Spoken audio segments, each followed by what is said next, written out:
Yeah, I said I was gonna be posting every week, and I'm a goddamn liar.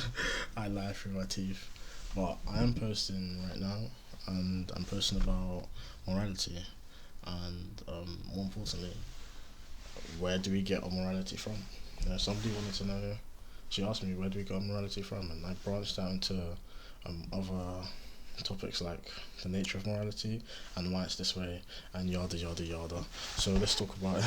And yeah, I should probably get this microphone out of the picture.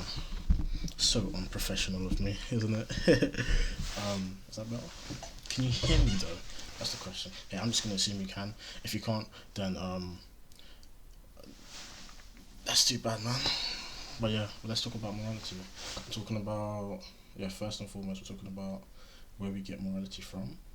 Alright, so for the most part, a lot of people tend to um, gather their morality from gather. They tend to get the morality from religion, and that's a huge aspect in this. And I need to drink water. Oh, that's why she said there was a mukbang because I'm eating and I'm drinking when I. Okay, yeah. Yeah. Just for reference, I spoke to someone and she said, "Oh, she's waiting for the next mukbang," and I see why now because I'm always drinking and eating during the video. But yeah, we were talking about religion, right? A lot of people get their morality from religion, and this is very interesting because now it begs the question: where does religion get its morality from? Right? And a lot of people would say God, yada yada. And for this conversation, I'd like to take two different propositions, like for the religion conversation. Right? First, we have to take the proposition that religion is true, and you do get your morality from God. And on the other hand, you have to take the proposition that religion isn't true. Right? So let's assume the religion you follow is true, is 100% correct. Your God is right, and I'm not saying this in an offensive way. I'm not trying to target you, but this is just for the sake of having a discussion. Right? That your religion is true, your God is correct, and you know that's the nature of morality. In such an instance, it's very clearly defined what's good and bad within the text of your religion. There's not much to talk about in this scenario. It's like you get your religion from God. I mean, it would ask the question: where does God get his morality from? No, pardon me. You get your morality from God, but it would beg the question: where does God get his morality from as well? And I think in such an instance, if God is all knowing and all good, which is what most religions tend to assume, is that their God is all knowing and all good, then it would mean that your God gets his morality from the knowledge that he has gathered, the infinite wisdom that he has, and so on and so forth. And therefore, it would be logical to surmise that his morality is good morality, good. It's good, right? And that's another conversation in and of itself. What is good and what is bad? I tend to believe that there is no such thing as good or bad. There's just perspective. There's always the famous phrase: "One people's freedom fighters are another people's terrorists," and this is very true for a lot of instances. It's just a matter of perspective, man. It's just a matter of perspective. But that's the conversation of the religion part that we assume that God is true. So now we have to assume that your God isn't correct because let's be honest here. If one religion is correct, then by proxy, it means that every other religion is incorrect. And this is very interesting because regardless of what religion you follow, the vast majority of the world believe something different from you. So let's say you're Christian. I believe the figure used to be like 2 billion Christians in the world. There are still like roughly 8 billion, which means there are 6 billion people that do not believe what you believe. And this is true for like other religions as well. There are X amount that do not believe what you believe, right? So for the vast majority, even regardless of whether or not your God is true, somebody else's God has to be false, right? So let's look at the false God, right? Again, this is not targeting anybody. This is just for the sake of this discussion. Let's assume that your religion isn't correct, right? It would mean that for the most part, your morality comes from um, the ideas of people who lived thousands of years ago, because this is when the text was written, right? Most religions, it was written thousands of years ago. Some, I believe, even hundreds of thousands. No, no, I don't know the exact figures, but thousands of years ago, right? So this would mean your morality, for the most part, is somewhat outdated. outdated because um, is morality ever outdated? This is something I actually want to think about. We know that people change throughout time, right? And so do cultures change. But what's true in one culture shouldn't it be logical to surmise that truth is continuous regardless of what culture you live within? Should it not? Like, why is it that truth changes from culture to culture? If that's the case, then that's not really truth. That's just opinions. Because truth should always be true, right? Which would mean that for the most part, your morality wouldn't be correct, because it would mean that it's based upon a time span where they believed in different things. Like back in the day, slavery was believed to be completely okay. That's just an example, and I like to look at the extremes of certain cultural backgrounds because it helps us understand where we are at this current point in time, and it helps us understand how things have changed, right? So, if we can all agree on the fact that slavery is incorrect, right, which was a cultural norm back in the day, and not just in America. Like there have been slaves for millions of years, right, in other cultures, and a huge part of that was actually religion as well, because religion supported the use of slavery in a lot of different cultures, in a lot of different religions, right. So if we can agree that that's wrong, then was that always wrong, or is it just wrong because we say it's wrong now? Interesting to think about.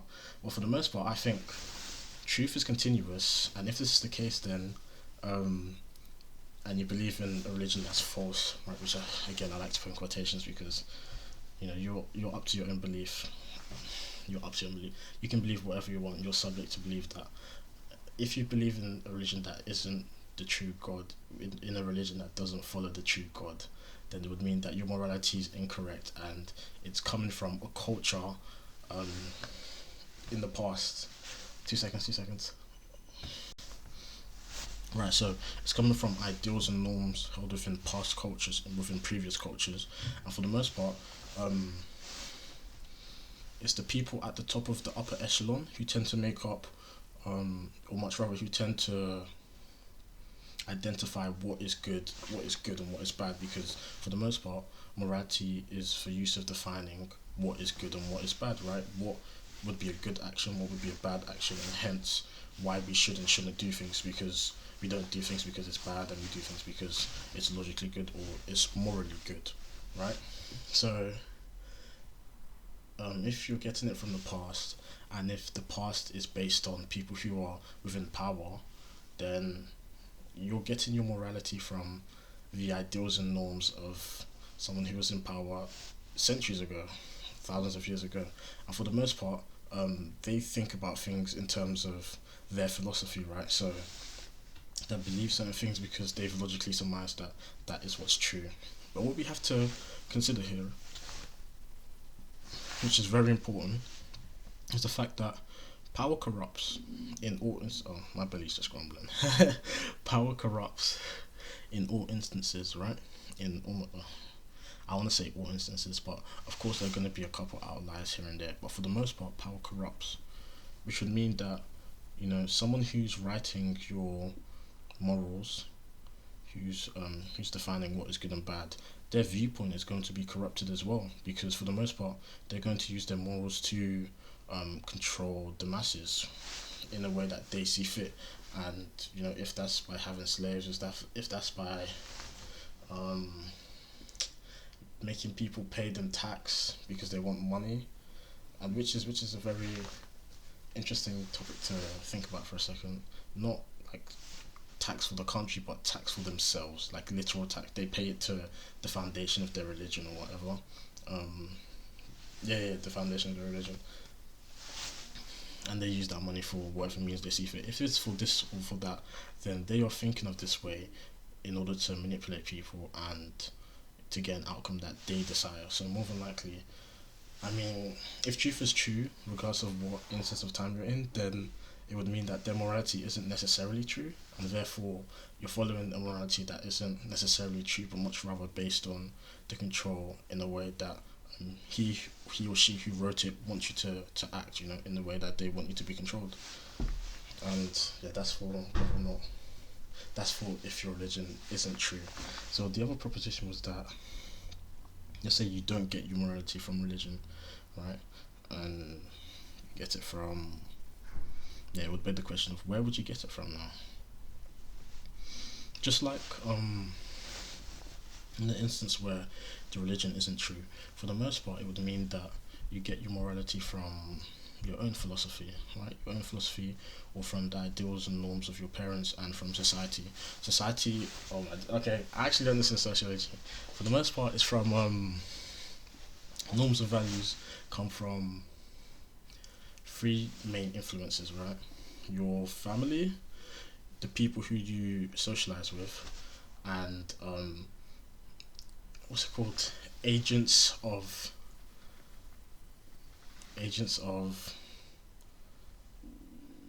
values.